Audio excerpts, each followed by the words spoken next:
नमस्कार दोस्तों। मैं हूं दिनेश वोरा और आपका स्वागत है न्यूज़ टाइम और 4 पीएम के मंच पर। एक बहुत अच्छे कुछ आर्टिकल्स आए हैं न्यूज़पेपर्स में, जहां पर ये जताने की कोशिश की जा रही है कि भारत एक ताकतवर मुल्क के रूप में उभर कर आ रहा है। लेकिन जैसे-जैसे ताकतवर बन के उभर के आ रहा है, वहां पर मूल्यों को और नैतिकता को तिलांजलि दी जा रही है। जी हाँ, value systems, truthfulness, ethical standards या फिर जिसे क्या कहते हैं कि आप मॉरल वैल्यूज जिसे कहते हैं, वो बिल्कुल डाउन जा रही हैं। और इस किस्म के आर्टिकल्स बड़ी संख्या में कुछ इकोनॉमिक पेपर्स में भी आ रहे हैं, विदेशों में भी आ रहे हैं। ऐसा एक बड़ा आर्टिकल भारत के एक बहुत प्रतिष्ठित इकोनॉमिक न्यूज़पेपर बिजनेस स्टैंडर्ड में भी आया, जहां पर ये टाइटल भी दे दिया गया कि उस ताकतवर हिंदुस्तान का क्या फायदा जहां मूल्य ही नहीं है, नैतिकता ही नहीं है, सच्चाई नहीं है।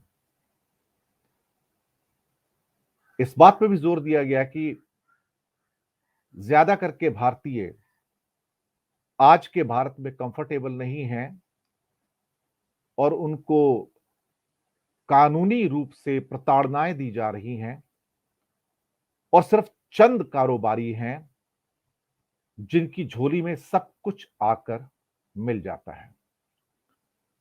वो चंद कारोबारी दरअसल एक ऐसे सिस्टम का निर्माण कर रहे हैं जहां हर चीज उनको मिल रही है और वो सत्ता के चूंकि फेवरेट हैं, इस कारण से जो बाकी उद्योगपति हैं सारे के सारे, उनके पास भारत छोड़ने के अलावा कोई चारा नहीं है, क्योंकि वो सत्ता की लाइन को टो नहीं कर रहे हैं। तो ले दे के फिर वही अंबानी और अडानी और दो तीन और उनके विशेष उद्योगपति मित्र, तो हर चीज उनके पल्ले पड़ जाती है, उनकी झोली में आ गिरती है। कहीं ना कहीं जब बैंक का सारा लोन एक व्यक्ति के पास चला जाता है, या अंतर्राष्ट्रीय संस्थाएं भी अपने सारे लोन्स या बोरोविंग्स एक व्यक्ति के नाम कर देती हैं, जिसे अडानी भी कहा जाता है, और वो व्यक्ति इतना शक्तिशाली हो जाता है सत्ता के सहयोग से, दिल्ली की सत्ता के सहयोग से, कि वो भारत में कुछ भी खरीद सकता है, चाहे उसमें मीडिया हाउसेस क्यों ना हो। एनडीटीवी तो बिका ही है ना, नहीं बिका तो रवीश कुमार नहीं बिका। लेकिन जिस हिसाब से इस नए भारत के अंदर मूल्यों को और नैतिकता को तिलांजलि दी गई और कुछ लोगों को आउटराइट फेवर दिया जा रहा है, उसके कारण हर साल 8,000 से ज्यादा अरबपति, या जिनको मैं कहूं डॉलर करोड़पति, देश छोड़कर जा रहे हैं, क्योंकि इस नए माहौल के अंदर वो कंफर्टेबल महसूस नहीं कर रहे हैं और उनको काम भी नहीं करने दिया जा रहा है, उनको लाइसेंसेस नहीं मिलते हैं। यह भी कहा जा रहा है कि शायद और 7-8 साल के बाद भारत जर्मनी और जापान को भी पीछे करके तीसरी बड़ी अर्थव्यवस्था बन जाएगा। लेकिन इस अर्थव्यवस्था के अंदर कुछ लोग ऐसे होंगे जिनकी बिसात और जिनके खंभे सिर्फ बेईमानी और सत्ता के साथ जो उनका माफिया है, एक जुड़ाव है, ये उसके आधार पर ऊपर आ रहे हैं। दरअसल कभी-कभी कुछ ऐसी सिस्टम्स बन जाते हैं जहां हर चीज को तिलांजलि दे दी जाती है और व्यक्ति विशेष को देखा जाए तो आगे बढ़ाकर देश के सभी संसाधन, सभी एसेट्स उसको सौंप दिए जाते हैं। एक षड्यंत्र है ये। जैसे कि डेटा प्रोटेक्शन, अभी एक बिल आ रहा है, मैं एग्जांपल देता हूं, तो वहां स्टेट को यानी कि सरकार को इतने ज्यादा अधिकार सौंप दिए गए हैं कि इसके अंदर किसी को भी कभी भी किसी भी चीज पर अंदर किया जा सकता है, जेल में डाला जा सकता है, क्योंकि इतने प्रोविजन लिख दिए गए हैं जो कि पचासों हैं वहां पर, कि आप इसका उल्लंघन करेंगे, उसका उल्लंघन करेंगे, उसका उल्लंघन करेंगे, विदेश का, देश का, राज्य का, म्युनिसिपैलिटी का, सड़क का, इसके अधिकार का, उसके अधिकार का। और आखिर में एक शब्द और आ जाता है, या इसके अलावा और कोई भी कारण हो जिसको सरकार समझती हो कि आप देश के विरुद्ध काम कर रहे हो, या नागरिकों के विरुद्ध काम कर रहे हो, या व्यवस्था के विरुद्ध काम कर रहे हो, तो आपको अंदर किया जा सकता है। ऐसे में लोग कंफर्टेबल फील नहीं करते और कारोबारी भी कंफर्टेबल फील नहीं करते।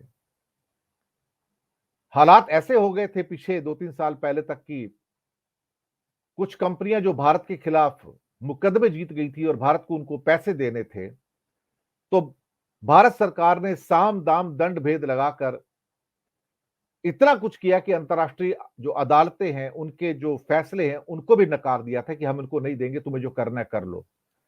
लेकिन जब उसका असर पड़ना शुरू हुआ कि हम तो भारत में आएंगे नहीं, क्योंकि अब तो आपका मकसद सिर्फ हमें प्रताड़ित करना है, तो हम यहां पे इन्वेस्ट नहीं करेंगे।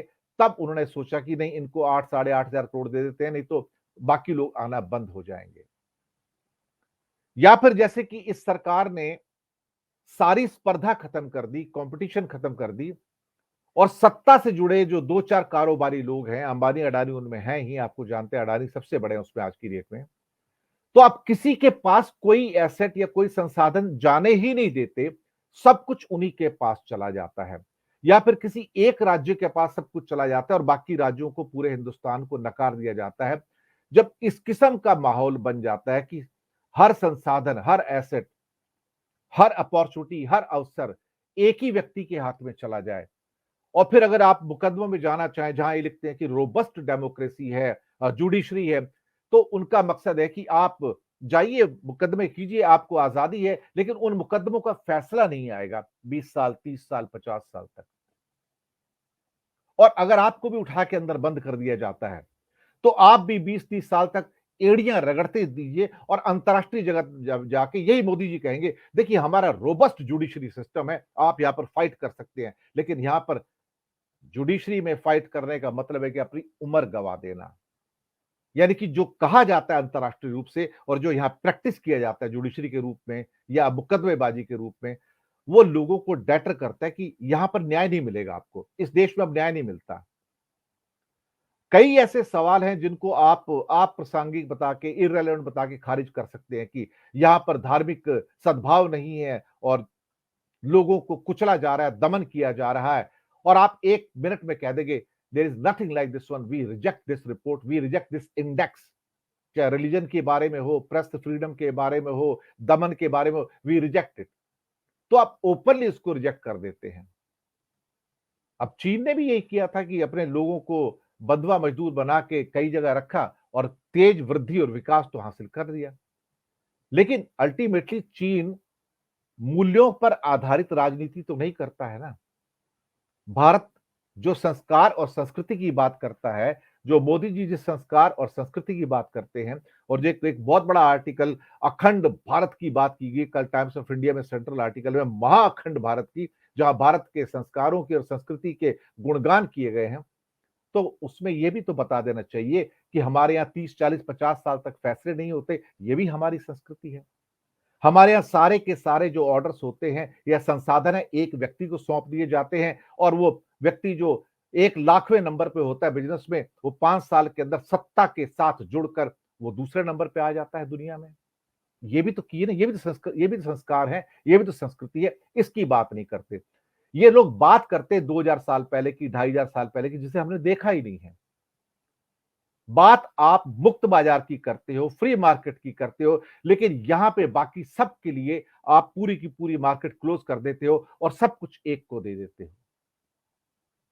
अडानी के पास पोर्ट भी जाएंगे, एयरपोर्ट भी जाएंगे, रेलवे भी जाएगी, बस भी जाएगी, रेलवे के ट्रैक भी जाएंगे, रेलवे लाइनें भी जाएंगी, बिजली की लाइनें भी जाएंगी, गैस की पाइपलाइन भी जाएंगी। जो आपको एसेट भारत में कहीं नजर आता है, बिजली घर भी जाएंगे, जो भी आपको एसेट नजर आता है वो सब अडानी के पास चला जाएगा। सोलर पावर सिस्टम लगाने हैं, वो भी उनके पास चले जाएंगे। अब जब हर चीज एक के पास चली जाती है, तो बहुत बड़ी संख्या में ऐसे बिजनेसमैन हैं भारत में, जिन्हें लगता है कि अब यहाँ पे नैतिकता और मूल्यों की राजनीति नहीं होती है। ये देश जो है अब मूल्यों के ऊपर आधारित नहीं है। ये ताकतवर मुल्क बन रहा है, लेकिन ये अनएथिकल मुल्क है। यहाँ पर इमोरलिटी जो है वो प्रैक्टिस की जाती है, अनैतिकता प्रैक्टिस की जाती है। लेकिन अंतर्राष्ट्रीय बाजार तो उनके ऊपर निर्भर नहीं करते ना, उन पर नहीं होते। ये ठीक है, कई देशों के अंदर बहुत सारी चीजें होती हैं और वहां कंपनियों को जीना मुश्किल हो जाता है, लेकिन इसके लिए शायद यूरोप में और अमेरिका में बिजनेस करना आसान हो जाता है। तो हम कई बार राष्ट्रवाद का पाखंड लेके आते हैं, देशभक्ति का पाखंड लेके आते हैं।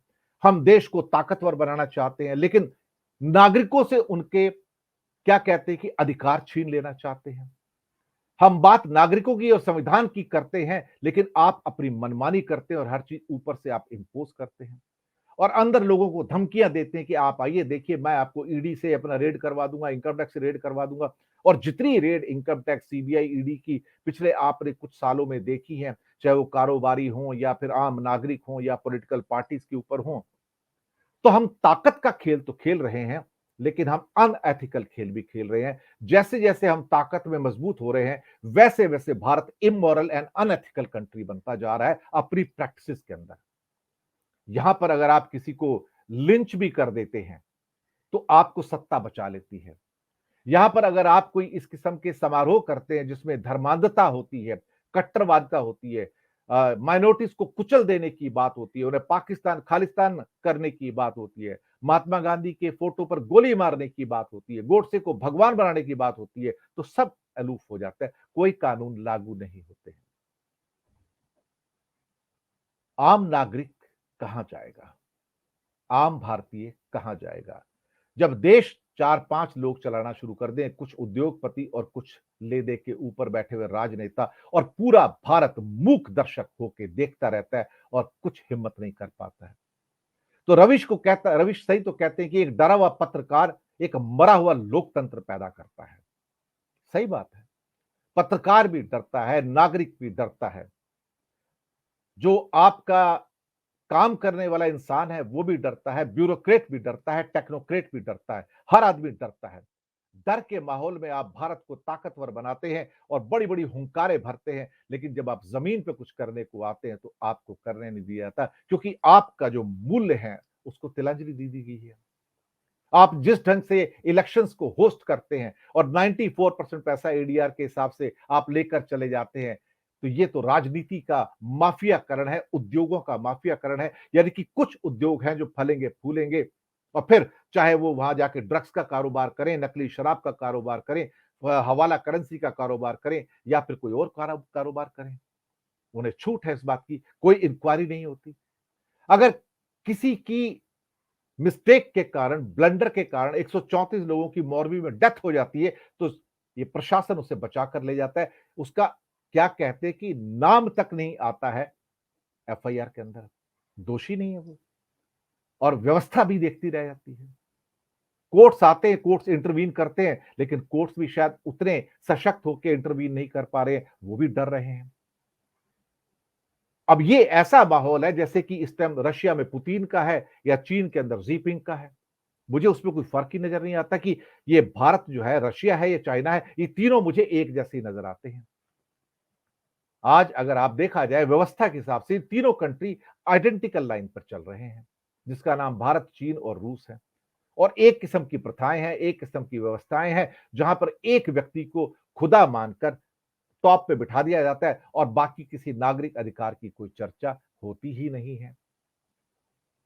तो ये भारत ताकतवर तो है, ताकत दिखा भी रहा है, ताकत नहीं, कभी कभी धमका रहा है, हुंकार भर रहा है कि मुझे देखो मैं कौन हूं।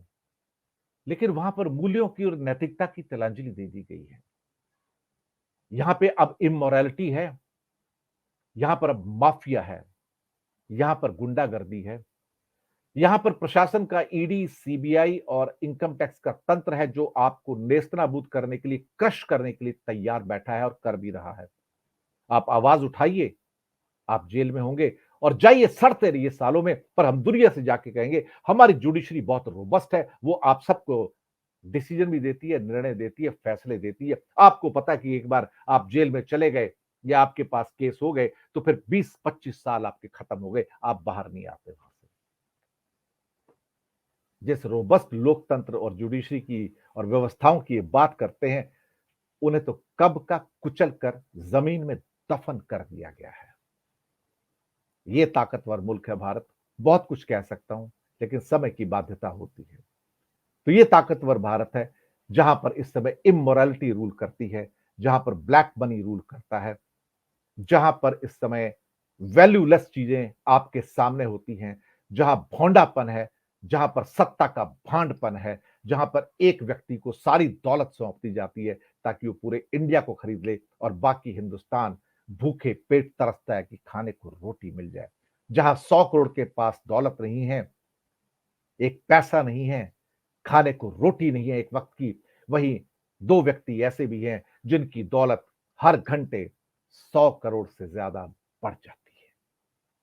ये नया भारत है, सत्ता के साथ मिला हुआ कुछ लोगों का भारत। इसे या कहो कि भारत को चला कौन रहा है। फैसला आप खुद कीजिएगा कि क्यों भारत से अमीर भारत छोड़ छोड़कर जा रहे हैं, अनकंफर्टेबल होके, सफोकेट होकर। क्यों टेक्नोक्रेट्स छोड़कर जा रहे हैं, क्यों इतनी बड़ी मात्रा में स्टूडेंट्स छोड़ के जा रहे हैं, क्यों मैनेजमेंट के लोग छोड़ के जा रहे हैं, किस लिए? कुछ तो गलत होगा और कुछ नहीं, बहुत कुछ गलत है यहां पर।